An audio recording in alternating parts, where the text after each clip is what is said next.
huge part of my life. It's a tough sport, so you have to be really physically strong to do it. In addition to being physically strong, you need to be even more mentally strong. It's one of those sports that you can get inside your own head, and that could kill everything for you. You can overthink things, and my advice is to not overthink and just go and believe in yourself. Because unfortunately, outside of gymnastics, we live in a really negative world. And in addition to being negative, there's just a very jaded reality with what you think you should look like. One of my good friends calls it the Instagram era, because everybody looks at Instagram and thinks this is what I should look like, and that's incorrect. Really what it comes down to is it really only matters what you think about yourself.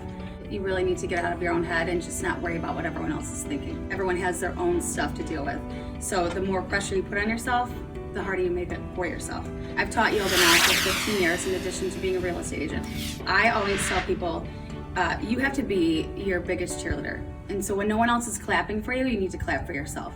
And it starts with having a positive mindset.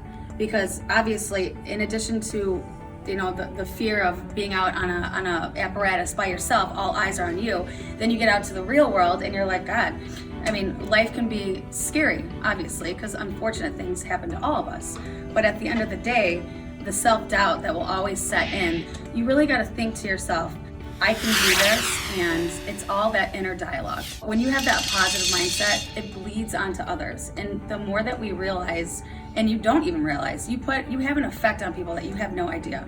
There's a book that is called The 5 People You Meet in Heaven. And if you've never read it, read it, because you come across people that you don't even know you've touched. Just a small smile at a stranger could put their whole day back on track. So I would tell you to try to keep that positive mental attitude, give off that great vibe, control yourself, and also know that you can only control the controllables. You can't control other people, so don't let other people anger you. It's your world, therefore it's your power.